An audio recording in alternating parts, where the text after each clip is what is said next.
If you or someone you know has diabetes, you may have built up an extra supply of test strips and lancets. That's where we come in. We'll buy the supplies that you don't need and resell them to those in need to prevent waste. Help us make diabetes management more affordable. Visit us at teststripswithaz.com.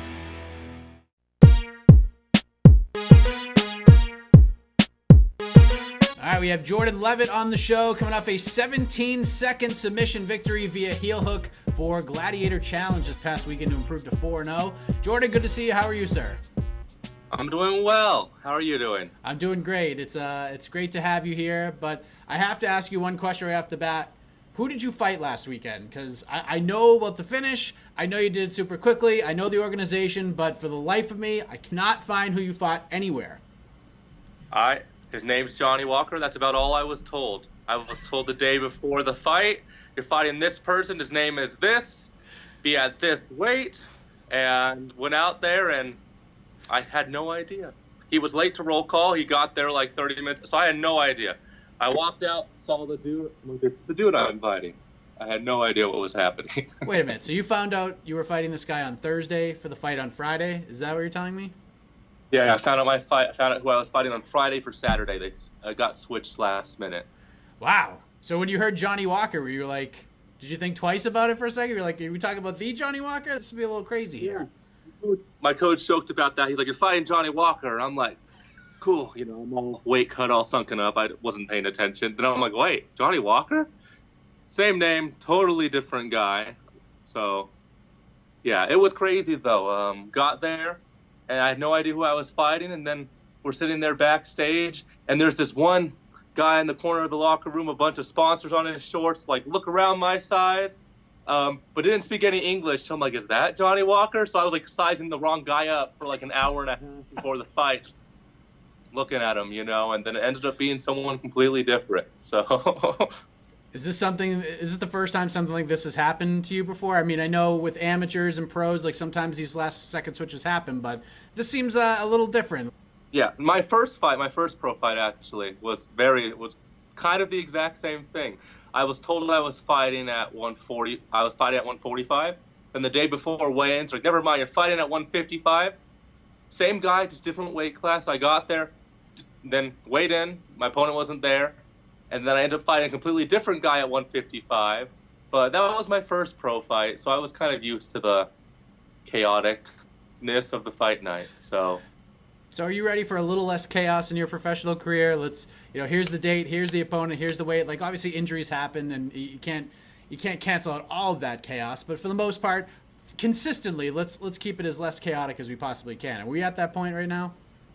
Oh, yeah, 100%. I didn't even know I was fighting until 10 days before the fight. I was out of the town of in-laws celebrating Thanksgiving. Then I come back. They're like, can you make 155? I'm like, no chance. So I waited at 160. But, yeah, I didn't have a name or anything. I was like, maybe, I'll be ready. But I trained for like 3 days, and then I had to cut. So this fight was not the smartest decision because it could have gone, bad, but luckily it worked out. But at least you won in under 20 seconds. I mean, it doesn't get much better than that with all the chaos. That almost alleviates it all at the end of the day. Yeah, like, it's funny. Like I was joking with my friends. I'm like, I'm gonna go out there and like go an Eminari roll the first 20 seconds. I'm like, may as well go for it. And then we were bouncing around for a second. Then I saw his leg, and I was like, this is my one chance. You don't do leg locks. I'm like, maybe go for it. Then you had the rest of the round to get up. And I just went for it, got his leg. I was so surprised. My wife was so surprised. I never do that.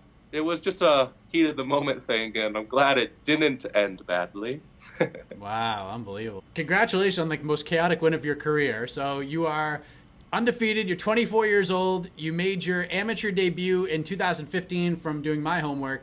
How did this all start for you, this crazy, wacky sport of ours? I think I was a lot like a lot of other high school athletes. I just got done with wrestling. I got third at state. But my grades weren't good enough for me to wrestle in college the first year. So I was working on my GPA to go to college. And then I couldn't find the money to do it. So then I was kind of lost for a little bit working on like the strip and everything. And then I started training again just for fun, just to pass the time. And Then I got offered a fight from like when I was working with Syndicate for like 6 months. They offered me a fight, and I remember telling my mom that I was fighting because she had no idea I had planned on doing this. And her first words were, "I kid you not, you don't know how to fight. What are you gonna do? Pin him?" And I was like, "I can fight." So yeah, it was kind of just like seems like a fun thing to do. Yeah, and it's a lot of fun. I can't really describe. It's really hard to describe, but I feel like I'm in control of everything when I'm in there. Like life is hectic and chaotic, but when I'm in the cage, like it's really simple. Fight the other guy, beat him up, don't get beat up. Try to make it exciting, but it's probably the simplest part of life, I think, for me. I've never heard anybody say that to me before. In the thousands of fighter interviews I've done, that fighting is an easy thing. It's a comfort feeling. And I gotta say, you have this very calm, cool, collected demeanor about yourself when talking about the fight game that just doesn't happen very often. Have you always sort of been like that calm, cool collectedness, or has it been since you started training, getting involved in martial arts, has that sort of come to fruition for you? I've always been calm in like chaotic situations. I used to, when I first wrestled, I never did anything competitive before high school, never did any sports, raised in a household of all women. So like, had no roughhousing in my background at all. So I've always just like, I've always had very low expectations for myself. Like when I wrestled, I'm like, well, I have no brothers or anything, so I'm not going to be very good. And then I ended up doing well. And then when I started fighting, I was like, well, I've never been in a fight before. I'm not like an alpha male. So worst case scenario, I get knocked out in 10 seconds.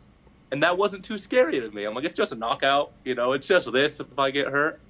So after I just came to that conclusion in my mind, there's nothing to be scared of. Like, it's more dangerous for me to drive to the gym than it is for me to train. It is more dangerous for me to just go about my daily life than to walk into that cage. So my worst case scenarios in that cage aren't that bad when you put it all into perspective.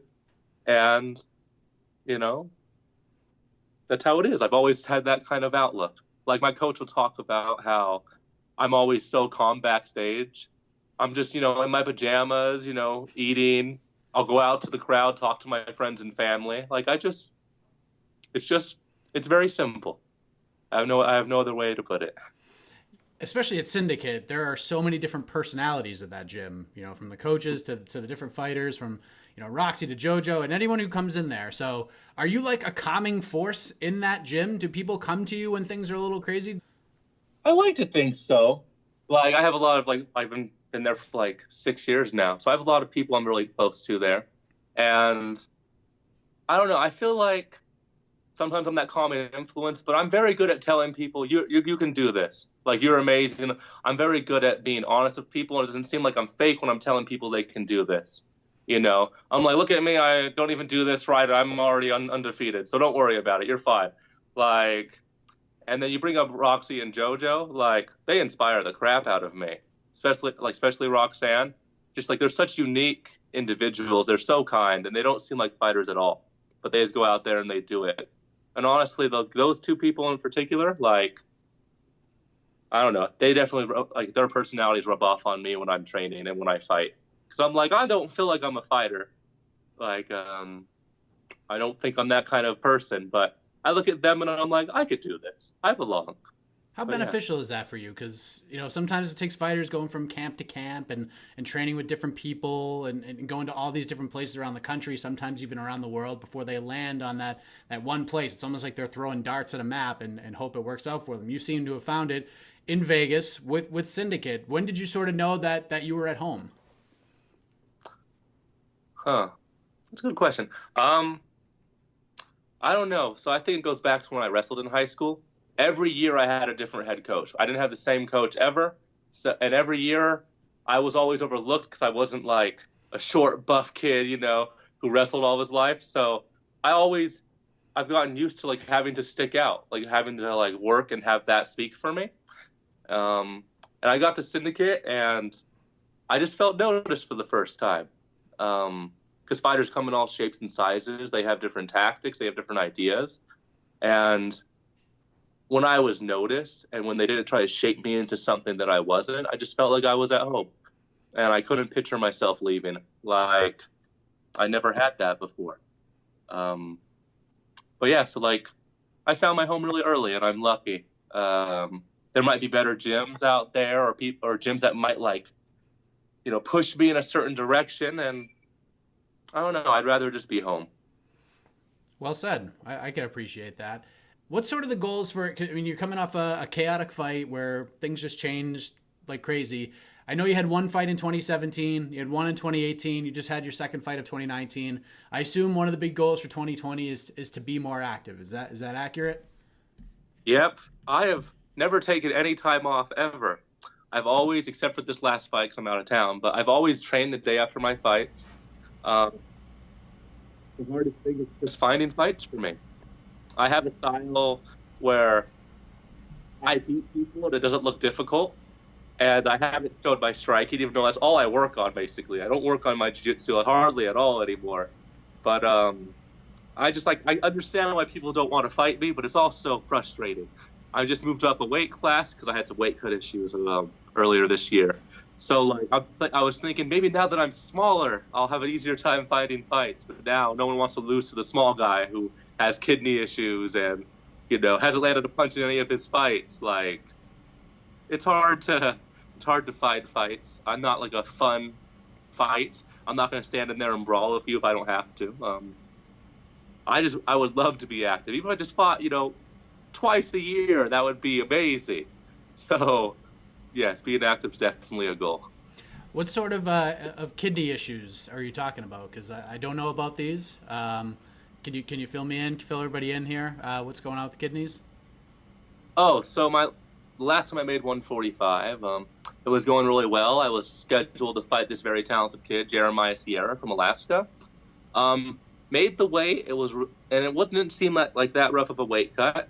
But after weigh-ins, I kept puking, and I couldn't put any weight on, and so I had to cancel the fight, which was embarrassing because it's in your hometown, and you already did the weight cut, which is the worst part. So I had to cancel it because I wasn't feeling well, and my kidneys just weren't working. I had to get several days of IVs, and I wasn't going to the bathroom for days, so my face was all bloated. Like, I felt like I was a water balloon, and scared my wife. It was her first fight being married to me, so it just scared everybody. And so yeah, I'm not sure I'm ready to go back to that weight class again. I used to always brag about how I don't even go to the bathroom after weigh-ins. Like, I keep all the weight on perfectly, and then I find out that's not a good idea. You're supposed to go to the bathroom after being dehydrated for 5 days and everything. So stupid lesson, but I learned it. And I'm glad I learned it now when the stakes were low. But yeah. What do you normally walk at, if you don't mind me asking? Oh, right now I'm like 182, maybe. Oh my God. For my last fight at 45, I started 3 weeks before. I was like 178, so that was like 33 pounds. And that wasn't that big of a weight cut for me. I've been heavier. I'm young, so I lose weight pretty fast. And I only had like 15 pounds a week of, which is a miracle for me. And then, it all just kind of fell apart. Life caught up to me. I couldn't really like exist in that like dream world of weight cutting anymore. It seems so stupid when I talk about it in hindsight, but I'm like, it was only 22 pounds in 5 days, like whatever. But I have never met a 45er who cuts more weight than me on the week of. That's not a good distinction. That's not like a record you want to have. Yeah, I used to think it was a record. I used to brag about it.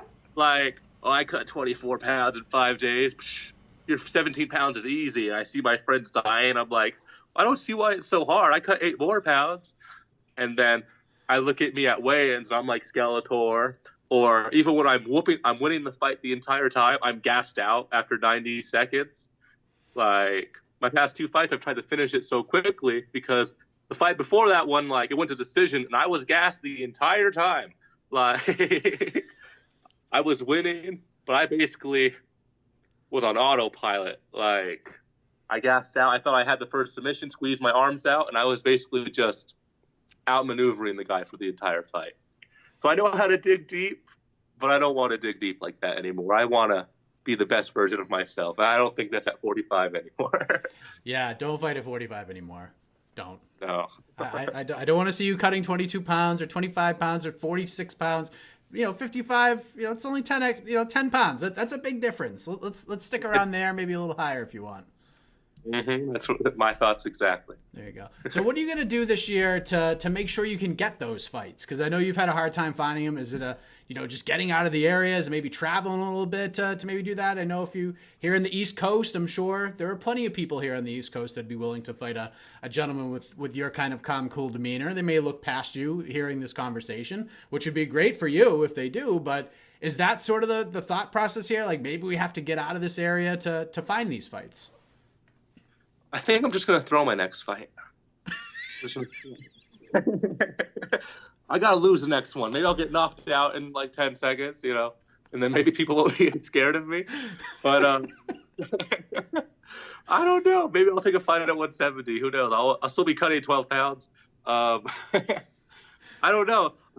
I've tried to fight back east, Wisconsin, Florida. I've tried to fight everywhere.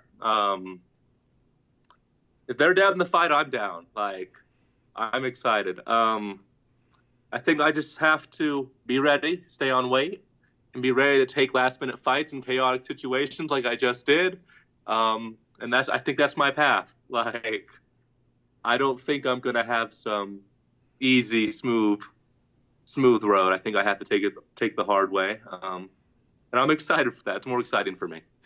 I would bet you could write a book right now just based on your career to this point. I think a lot of people would read it. Each chapter would be more interesting than the one before it. So would you say, are you a pro wrestling guy at all? Do you watch pro wrestling? I used to. Not too much. Not currently, but I used to watch pro wrestling. So probably I don't know if I don't really watch it much myself either, but I remember maybe 3-4 years ago, John Cena was the U.S. champion, and he would come out and just do an open challenge every Monday night. Be like, anybody that wants to come fight me, come fight me. Is this essentially what we're doing here? We're just open challenge. Anybody that wants to throw down, get down with you at 55 or higher, let's just do this thing. We're just calling out everybody. Anyone that wants an opportunity, just come see you, right? Yeah, 100%. And funny you mentioned that. I saw that happen once. I saw the whole guy stepped up from the crowd and fight some person last minute. I've seen it. So I'm totally willing to do that. I'll go there last minute. I'm down to fight anybody. People at my gym know, I'll spar everybody. I once got beat up by Cowboy Cerrone for 17 rounds, in 2 weeks. I just sparred him all the time as I could. I just like to scrap, man. I like to fight. I like to learn, and the fastest way to learn is to have tough fights and tough experiences. And I'm ready to jump into that chaos, man. I love it. So what would you say is the ultimate goal for you for 2020? 2020 is a successful year for me if blank happens. If I get 2 fights before the summer, then I can get on a Contender Series and prove me a necktie, some scrub. That would be a successful, year for me. But if I just have to wait until the year after that to get on Contenders, I'll wait. But I just want to fight. I want to get another fancy submission, maybe a go-go plata or some kind of stupid fake move I'll create on the spot. But yeah, I just want to fight. I just want to have 3 fights next year. That would be my ideal situation. I'll tell you what one of my goals are, being someone who's tied into this space, is to see you talk to Laura Sanko on the Contender Series after a win. I love Laura Sanko, but I like seeing some of these media members challenged a little bit. I think you're just the guy to do that. What do you think? Oh, I think so too. I think I have a unique personality. I can't answer the cookie cutter. What does this fight mean to you? Or what do you have to say to the folks back home? I'm not kind of questions. I just try to answer how I'm feeling. I would love to have I would love to have an interview after Contender Series after my fight. Who knows what I'll say? I might be out of shape. I might just be breathing the entire interview. Just look at her, look at him. I don't know. That would be a dream come true.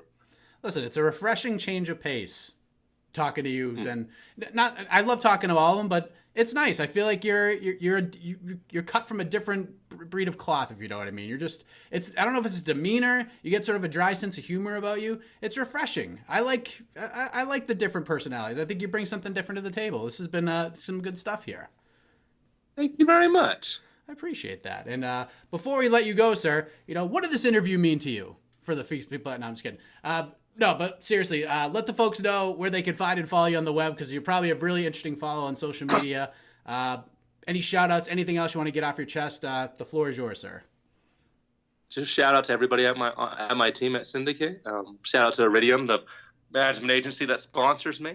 You guys can catch me at Mr. Jojo Monkey King on Instagram. Want to see some, nice yoga poses, some selfies, and occasional fake moves I'll post? That's where you'll catch me. I was going to ask you about that. 2 JoJos in one gym? What's up with that? I was there first. But, her name is hard to pronounce, so that makes sense. It's my childhood nickname. I hate when, people will yell JoJo and I answer, because I'm not known at the gym as JoJo. It's a family and friends thing. So whenever I hear her name, it just always, always knocks me off balance and everything. But, she gets to keep the name at the gym, but I was there first, and she's just a pretender. Okay. Well, there you go. Thank you, Jordan. I appreciate the time. Congratulations on the chaotic victory, and hope to see you definitely in 2020, definitely on the Contender Series. I'll be really looking forward to that if we can make that happen. Thank you, sir. Thank you. You have a good one.